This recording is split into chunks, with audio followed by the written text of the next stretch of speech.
opportunity to welcome Ruth Ambogo, who has now joined us, who's a youth policy advisor. Karibu sana, Ruth, for joining us on the panel this morning. I'll start with the question that we asked earlier on, and it's very simple today. All we're asking is, have you read the BBI report? Have you read the BBI report? I'll read some of the comments that have come through.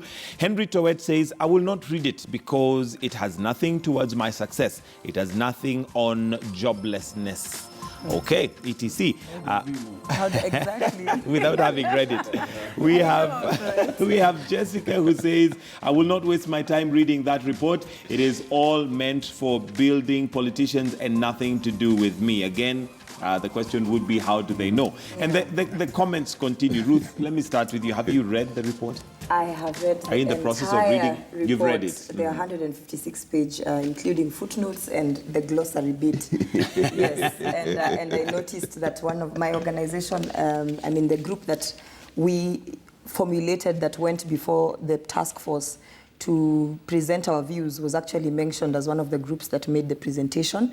And I think for me, I have noticed lately that most of the people influencing opinion shapers, call them, or analysts, or even leaders and various societal leaders who are encouraging, especially the young people, not to read the report, are actually people who've made it for themselves, have their lives going on, and have nothing to lose when they fail to read the report.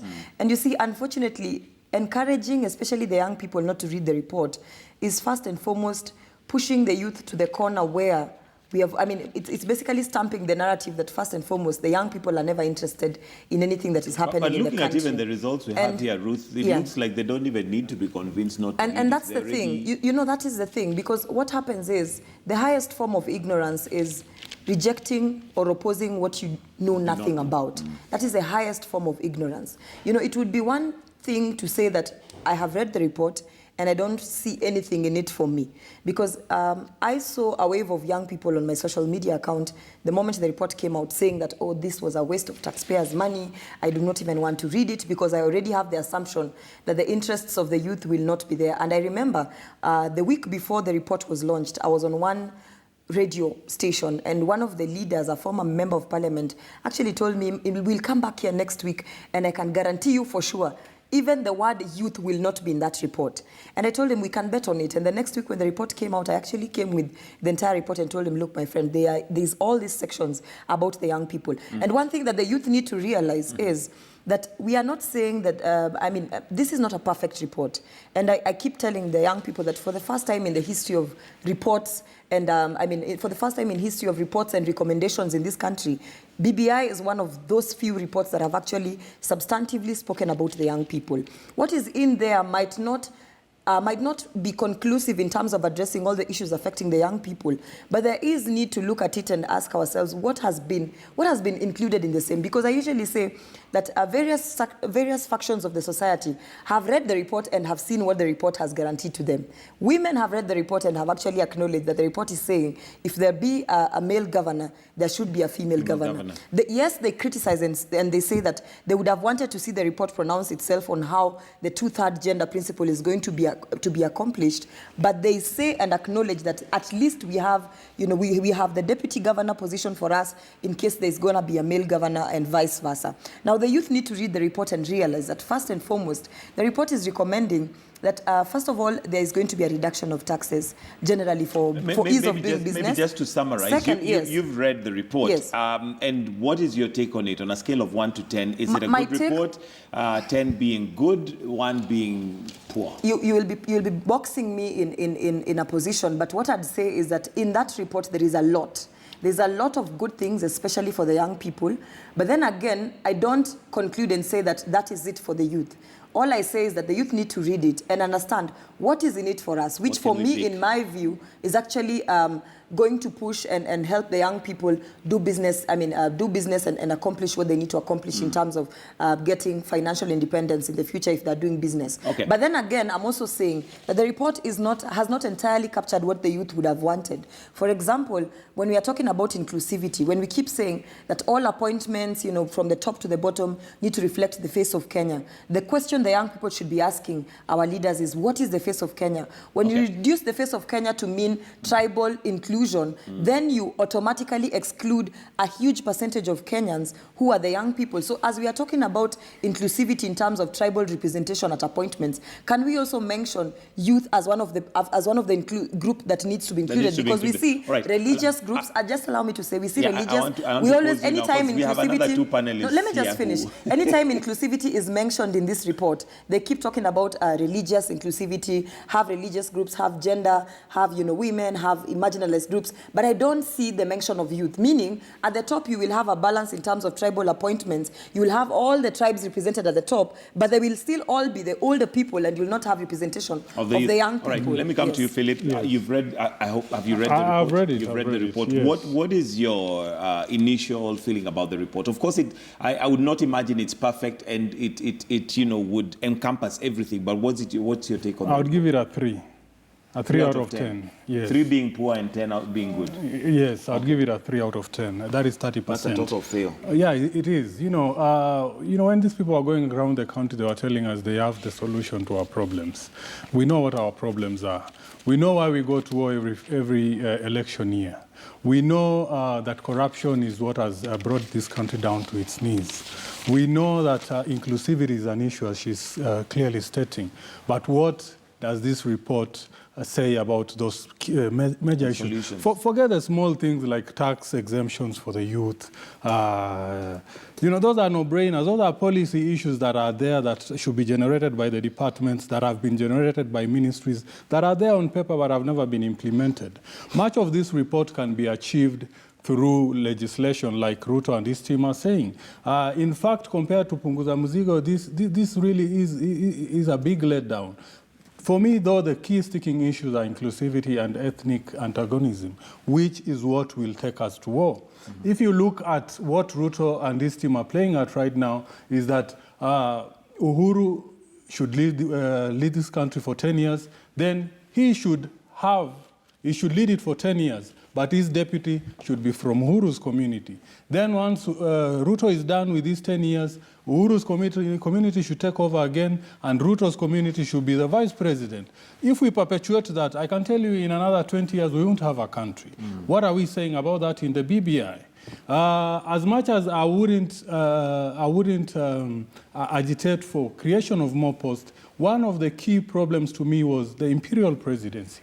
The president has too much powers, and as we can see, it has been abused. We can see what is going on in the US. Just trying to induce another, using your powers or your office to gain personal favors is a ground for impeachment. Do we have that in this country? Not quite. Does BBI address that? No, it doesn't. Mark? 3 out of 10 from Philip. From Ruth, she does not want to be boxed. Where are you? Let me tell you something. As someone who has done political communication across Africa, and I have a very Afrocentric view of political communication, I'll tell you this is a rare document on this continent. A document where the leadership is held to account, a document where questions are raised about the kind of leadership that we have by a document that has been sanctioned by leadership. Just that alone, for me, gives it an A grade, and I'll tell you why. When you're doing these processes of building bridges, you must understand that you will never write a revolutionary document. It is impossible. That if you were to write there, for example, a very devolved and diluted presidential system, everyone in this country would have a bone to pick with that document. When you're doing a document where you're trying to bring people together, the inevitable result is you will give it incremental steps to success. It is how compromise documents are written across the world. In fact, if you want to prove me right, go and try and make an agreement between you and an erstwhile fiancé or wife or girlfriend or boyfriend. You will find yourself writing a compromise document. Now, the document is called Building Bridges, which tells me that between extremes, so that bridges can be built, the document has to be in the middle. So when people say the presidency is too imperial, that's why you create a prime ministership, because people are saying presidency is too imperial. But on the other side, people will say prime ministership is too unstable for Africa. And indeed, it is. Can you imagine if Oscar Sudi and his ilk were allowed to decide who was the head of government? We would have a new one every 3 months based on how angry these politicians are made. So you come up with a compromise document, and as far as that is concerned, that is an A document. Part 2.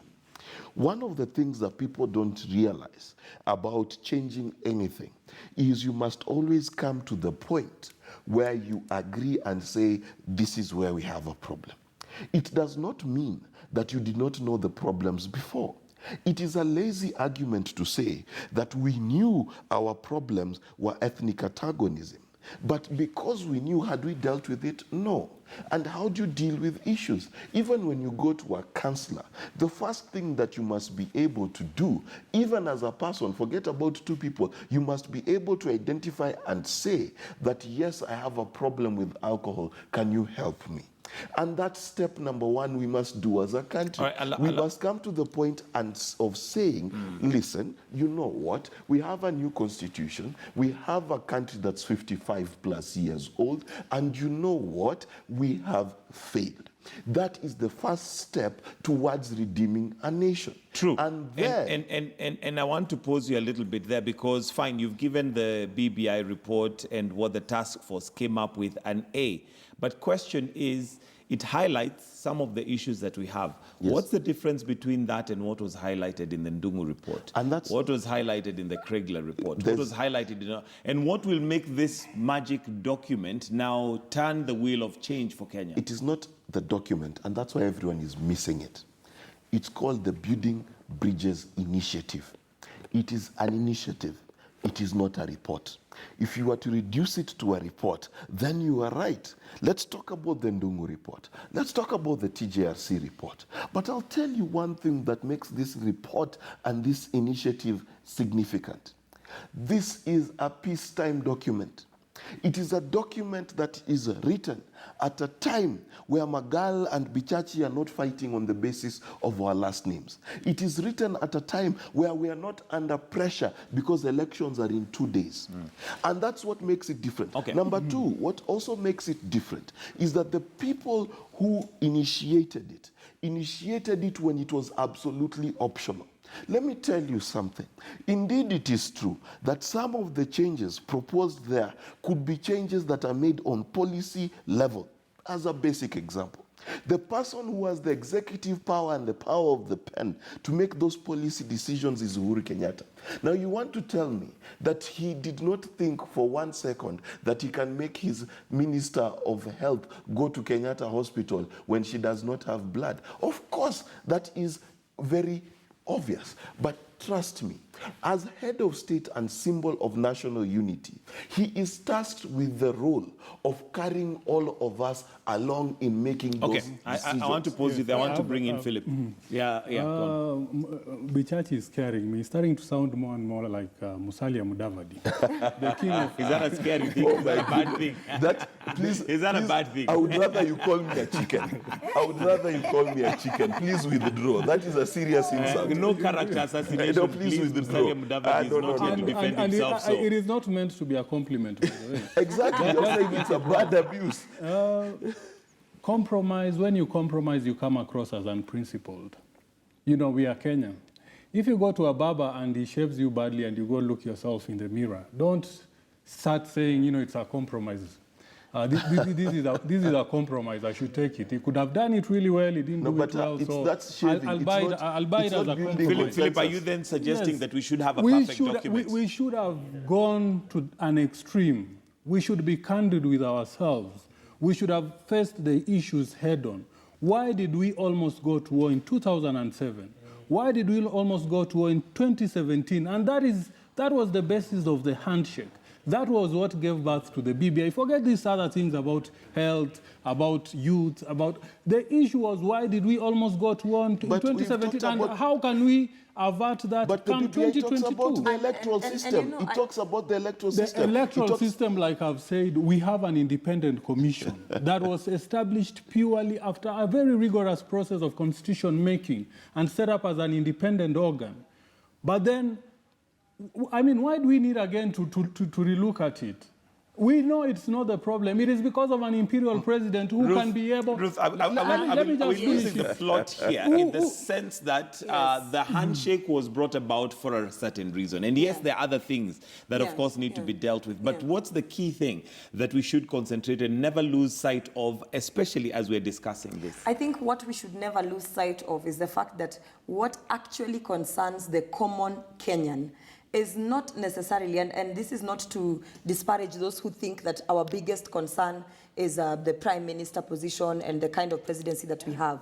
It has been proven time and time again that whoever becomes president at the top will not necessarily solve the problems that I do have as a common mwananchi.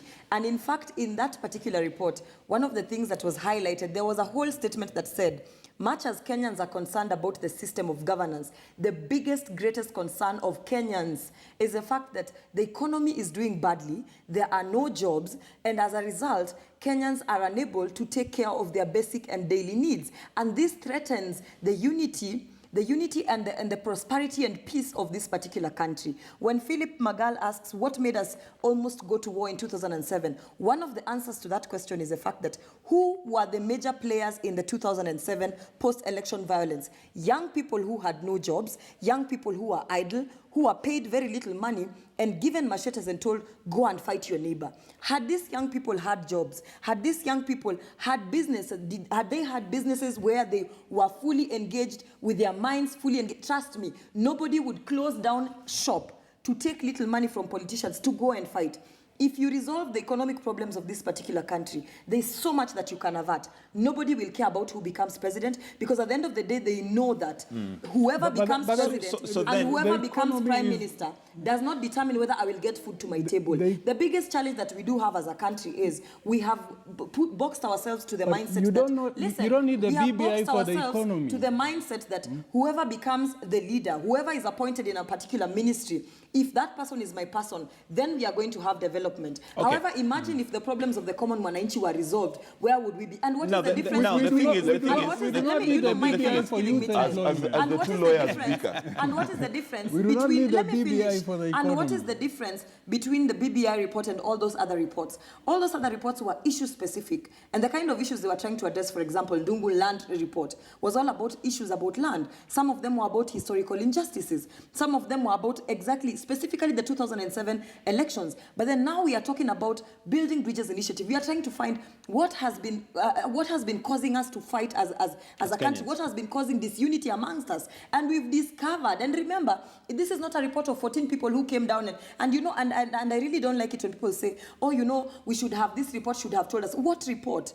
They came to you, they asked you for your views. Some people failed to go to that commission on the mere basis of, oh, you know, taxpayers' money, because their leaders told them not to support Building Bridges initiative. They failed to go and take their recommendations to the report. Now they are complaining, and one of the reasons why they are complaining is because they never took up the chance to go before the committee and say, this is what we wish. What is contained in that report are views of Kenyans cut across the country, representatives, some of them groups representing majority of Kenyans. Okay. So let nobody start thinking that this is a report of 14 people. These are recommendations from views that have been gathered from by across Kenyans. the country. All right. By Kenyans. Let me tell you what is making me so glad. The purpose of the report is exactly what this debate has been about. We've been on a political show in the Republic of Kenya, and for the last 30 minutes, we've not talked about individuals. We've talked about substance in a document. And that's part of the reason.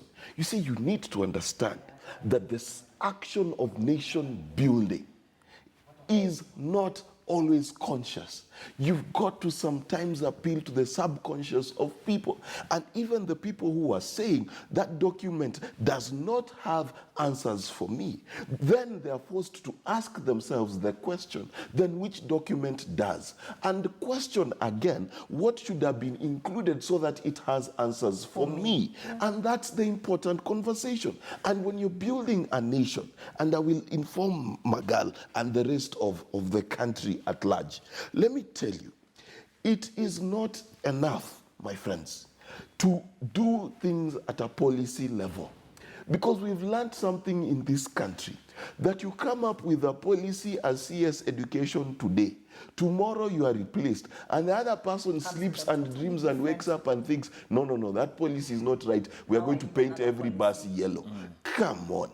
We need to understand that if we as a country, we do not begin to bring the whole nation along in our conversations about our destiny, we are headed nowhere. That is why, in as much as I disagree with the Sudi on almost anything in this world, I do not think me and him can ever see eye to eye. But the truth is, I respect when he debates the bill. Not the bill, the report. The report. I respect it because even if his focus is on 2022, which I think is wrong, but he's bringing us to a conversation where, for once, we are discussing what is the destiny of our country. The content of what is in there. But I would give one caveat to my friends like Magal. When you say the report does not address, please tell us, because that's the purpose of this thing. Tell us what is the solution. We are so good at pointing out the 99 problems, Magal. What is the one solution? All right, and as Magal is answering that, it becomes a vicious cycle because no economy, no democracy has ever been built constructively until we sort out the economy. That should be something that we should underscore. Yes. But it becomes a catch-22 because that economy has got to be built by brains. And those brains are our legislators. Yes. Those are the people who are there to put that. So it becomes a vicious circle. Unless we sort out our electoral system, unless we sort out how we put those leaders there, and we cannot sort out the economy. So it becomes, almost like going round in circles. And that was one of the objectives, national ethos. How is it that we end up with such a legislature? I will tell you, it is, and this is the solution he's asking for, it is our party nomination systems. We have in this country briefcase parties owned by individuals who then sell out tickets. You can be sure who will run for Madare on ODM ticket come 2022, because it is one individual who will decide it, not the electorate and the ground. And even then, we ask ourselves, how did Sonko with this criminal record end up as our governor? Did BBI address that? You raise another issue, that is to do with the economy. Economy is an ongoing job. We started it off when the colonial master entered this country, and we'll continue with it till the end of time. Do we need BBI to tell us what to do with our economy? Do we need BBI to tell us how to address youth employment? I'll tell you why in we which need case, it would then mean that this BBI fellow should be given a permanent job. What is the Minister of Finance doing? What is the President doing? I'll tell you why we need that, because like we've said, it is our legislators that would help us come up with laws and regulations and things that help us as a country to build the economy. Yes, and now, those legislators cannot get there until we have an efficient, good system that ensures there is fair play on the ground. Does BBI address that? It doesn't. Let me just address, and that is to me a key issue. If today you are to stand for a party ticket here in this town, do you think you will get it without money? Yes, and that is why Bichachi started at the onset by saying he's not the dancing type, and therefore he's not going to seek for an elective seat. Though I wouldn't be surprised if I saw him dancing in a few years to get a seat. Being the compromiser that he is, we compromised. We were unprincipled. We gave ourselves an underwhelming document. And at the end of the day, are we now, as the compromise served as any purpose? The people are still, the political players, the country is at war today as we speak because of the BBI report. So the compromise didn't achieve anything. So for me, I mean, Magal makes. And I want us to move on to something else. Magal makes very interesting points because at some point he talked about how the BBI is not going to help us resolve the independence of the IEBC. And when we were trying to tell him that, now within the BBI, we are talking about having not permanent employees of IEBC, because one of the reasons why some elections are bungled and the wrong people get elected, and algorithms come into play, are because we have permanent employees who are very easy to compromise. And we are now talking about a CEO and a chairman being one person. We are not talking about party lists going through public vetting. And these are all things that Magal dismisses. And then he begins to ask, so how are we going to address, credibility of elections? That has been contained in there. And the thing is, as he says that is not the solution, he doesn't say what is the solution. And he also forgets that, look, this is not the final document. We are having this kind of conversations, which he is now calling war. Nobody is fighting. Everyone is saying this is either the best way to do it, this is what should be there, this is what should not be there. He keeps saying there is war. He keeps saying the report is not addressing anything. But when asked what should be done, he does not even have the audacity to converse. He does not even have the audacity to converse. And I keep reminding him that, look, an imperial presidency, whether there be an imperial or not imperial presidency, if your economy is not guaranteed, if the safety of your doing of business, if your jobs are not guaranteed, whoever becomes president, whether he becomes ultimately powerful or not, because remember, there are countries, and I'm not advocating for a dictatorship. There are countries where there have been a benevolent dictator, and the countries are doing so well. So it is about systems. It is about strengthening the kind of systems that work for the Kenyans. All right.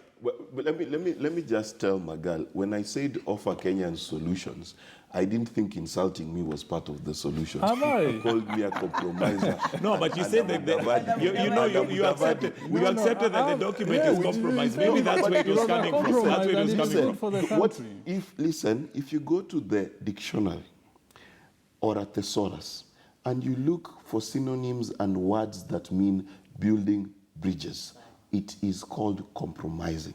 That's how you build bridges.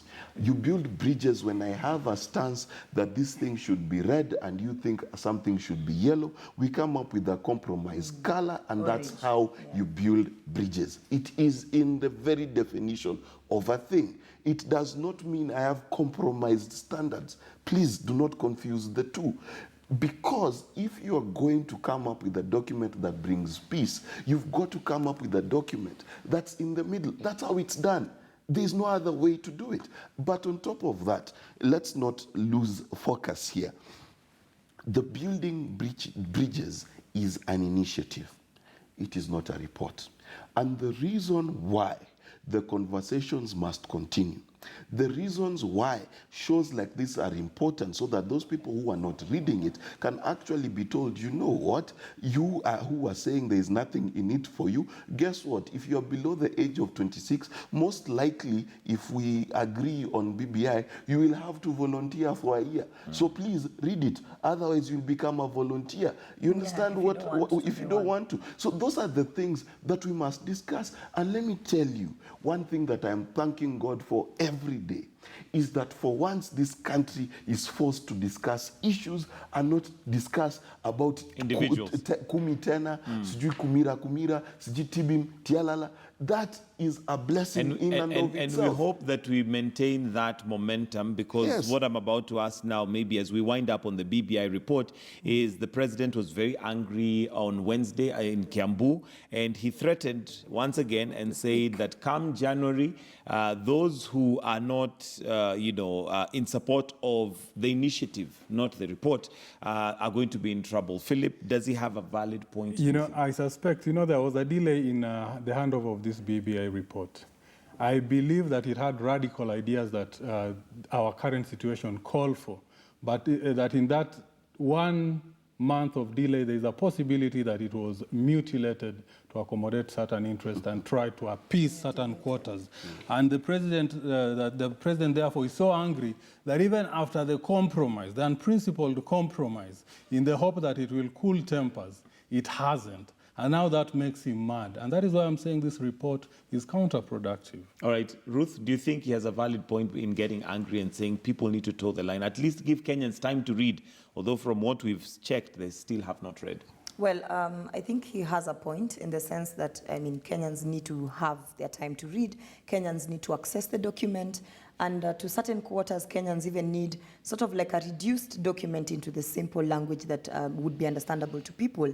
And again, I would have to still mention that various organizations are coming up to ensure that, various factors within the country read the report. For instance, Africa Youth Trust, which I'm a part of, is saying they're going to reduce the gains for the youth. They're going to educate these young people. They're going to simplify it in language that is understandable to the young person who is, a border driver, to the young person who's gone to school, to the young person who does not have any level of education, to be able to understand the document. And I think basically what he's saying, stop the bickering, stop the divisive politics, because this report and the initiatives agenda was not to now fuel and even reignite these kinds of hatred. It was not meant to reignite hatred amongst politicians, which would then trickle down to the citizens. We were hoping to see a more conciliatory mood in the country, a mood where we understand that, look, the prosperity of this country lies within our hands as leaders and as followers and as Kenyans in general. And fueling divisive politics right at the birth of the report is not going anywhere, is not helping the agenda of the Building Bridges initiative, which is not necessarily to see the report pass, but then to unite Kenyans and have us get to the point where we are discussing what makes us Kenyans, what makes us one, and how do we protect that oneness moving forward. All right, Mark Bichachi, maybe this is the last chance that the president has for a legacy. Do you think if this Building Bridges initiative got wheels and was moving and was in motion, it would, even if the Big Four did not take off as envisaged, this would be a legacy that would have left for Kenya? First, let's understand, it's not the president's legacy. He's got a principal assistant called William Ruto. So let's not pretend the president is alone. The last 10 years, when we come to 2022, will be a joint ticket.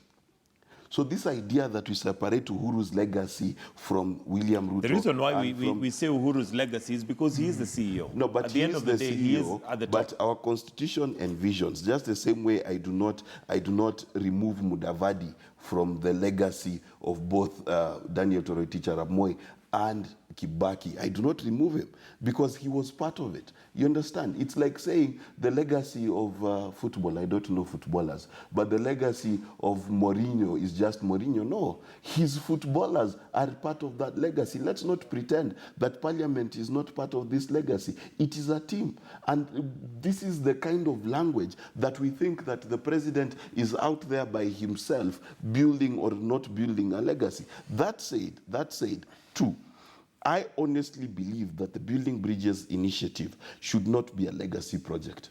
It should be an institutional project for this country. This country badly needs a framework where we keep conversations going, conversations that matter.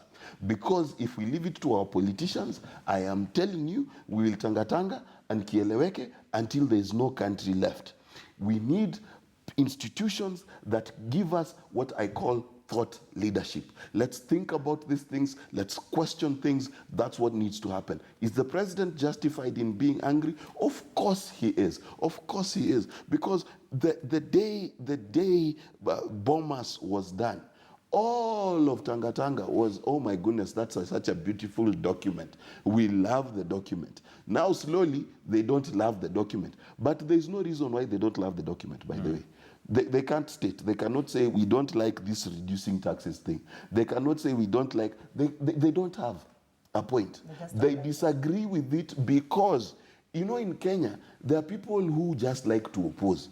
One of the mistakes we made, I think, is what the Building Bridges initiative, is we removed the target that was Raila Odinga.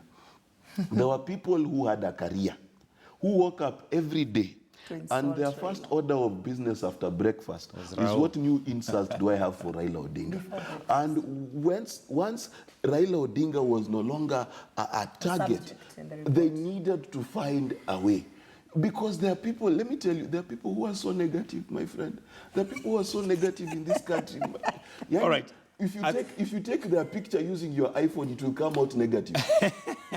As we wind up on the Building Bridges initiative, please read the report. As a Kenyan, you have the responsibility. There's still the debate as to whether it's going to be parliamentary driven or it's going to be people driven. Majority seem to be pushing for people driven, but how will it be people driven when we have not read the report in Kenya? But let's move away from that, because that's one of the things we wanted to review this week. But the other question is, of course, the weather that we have had and the fact that it's flooding. And we did have the government spokesperson, Colonel Cyrus Oguna, yesterday, giving us a report and updating us on where Kenya is. Philip, let me start with you in this.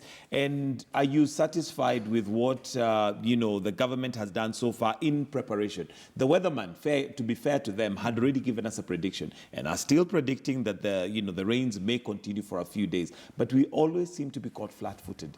Number one, I'm still angry at the president. He hasn't gone to West Pokot. He hasn't, I saw a half-hearted condolence message by State House spokesperson yesterday to those affected by the flood. So I'm still angry. The president needs to go to Kapenguria, to West Pokot, and condole with those people. Number two,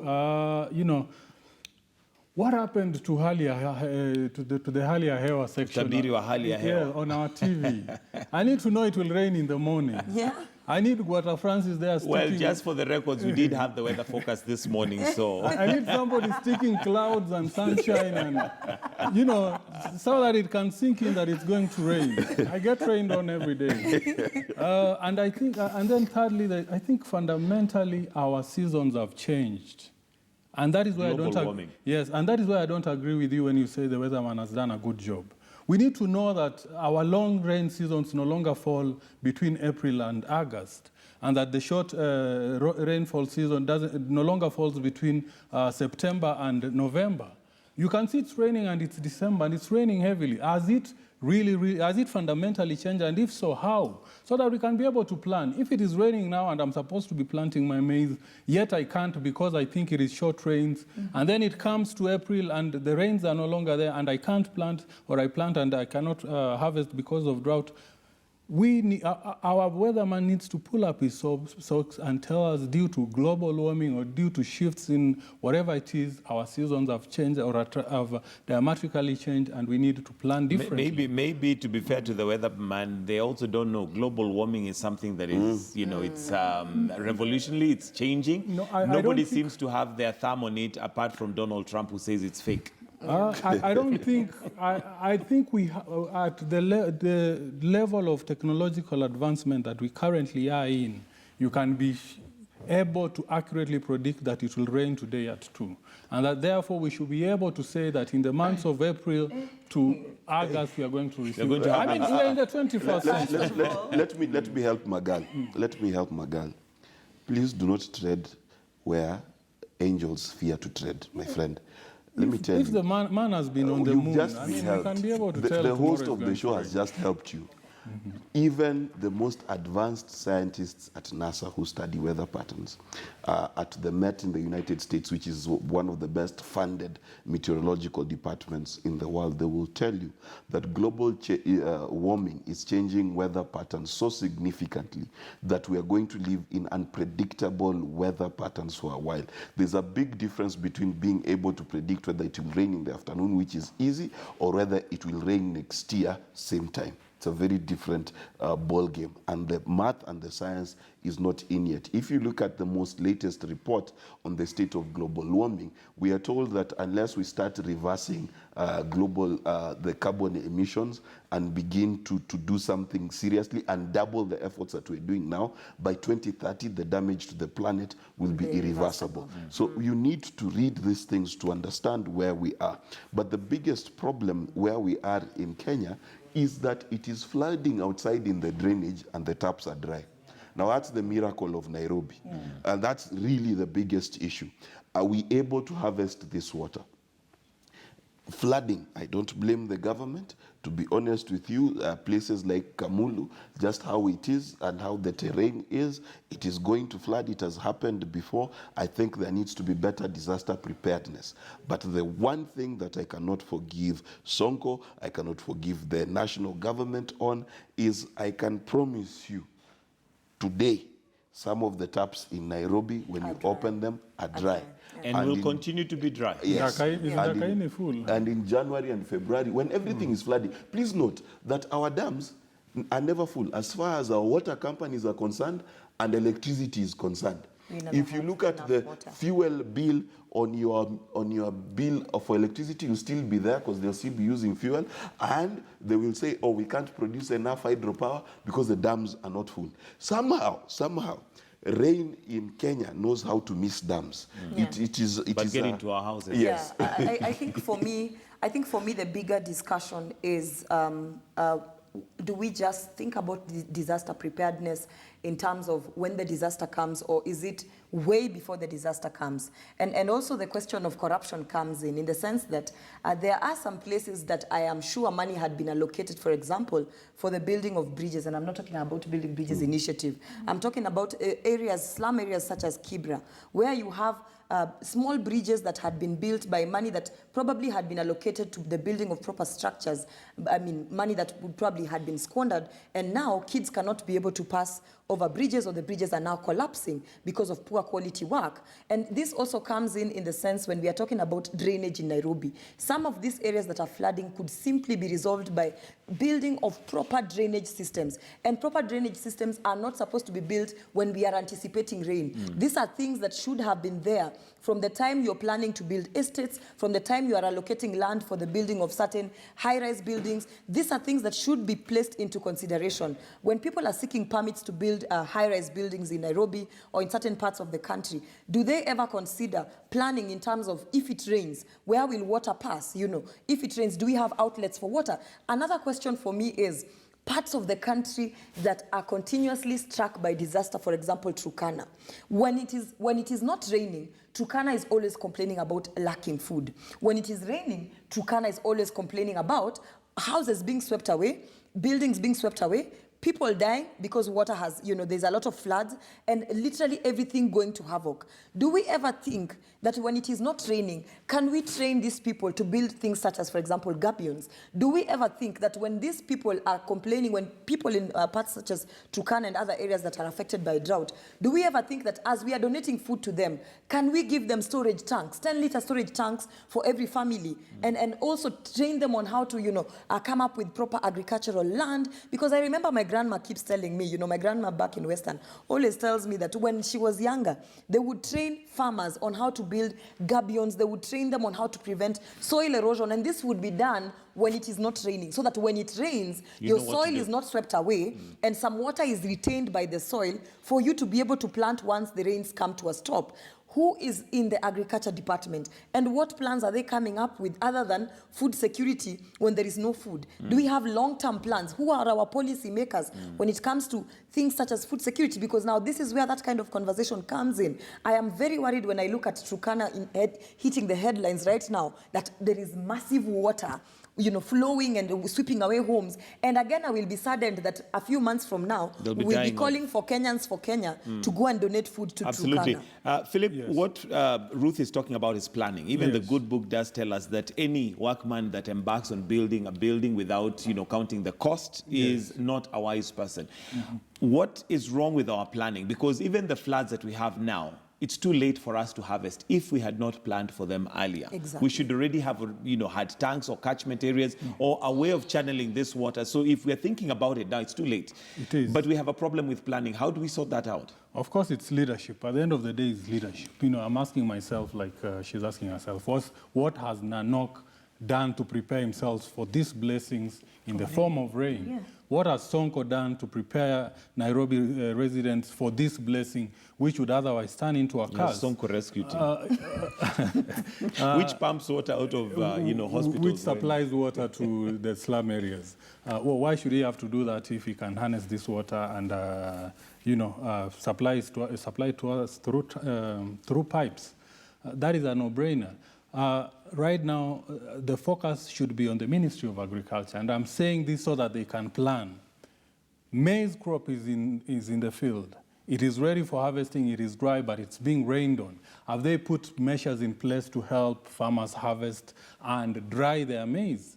Like where I come from, that is in Kapenguria, there is a dryer at the NCPB office, but that thing You know, ever since it was brought in the 90s, it has never been used. It is now rusty. And it is an old technology. Right now, it is what should be helping farmers. Farmers should be able to harvest, take their maize there, dry it, and have it stored in the NCPP under the old system which Kibaki introduced, the receipt system, where you keep your maize, and when the need arises, the government either pays you or you take back your maize.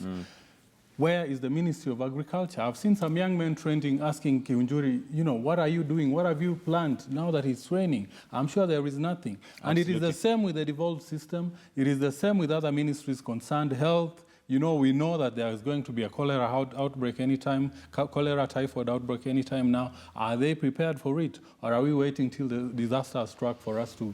All right, as we wind up, it is said that things rise and fall on leadership. Mark, the discussion we have had today, including the flooding and the planning, really should speak to us as Kenyans in terms of what quality of leaders we should be looking for, because whether this BBI report is going to be adopted or not, how it is going to be implemented is down to leaders. Whether these floods are going to continue washing away our homes and killing Kenyans is down to leadership. Maybe as we wind up, what kind of leadership should we be looking for? 2022 may seem far, but it's not.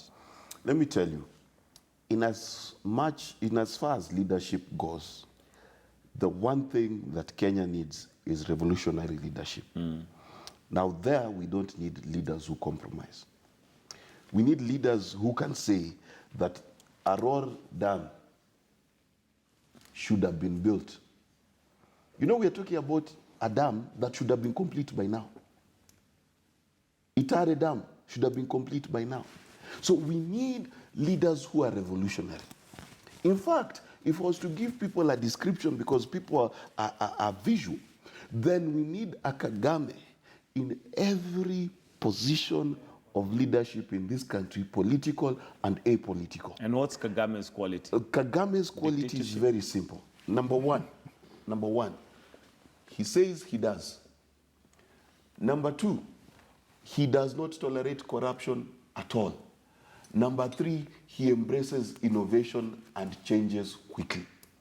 The biggest problem we have in this country is although that's what we see based on what he has done. What about the element of dictatorship that is? No, but that's what I'm saying. So do we need a benevolent dictator? Can I explain to you what democracy is?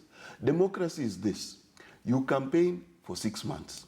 You dictate for 4.5 years. Then you campaign for 6 months. That's what it's supposed to be. You cannot lead people if you've got to have 47 million conversations just to build a bridge.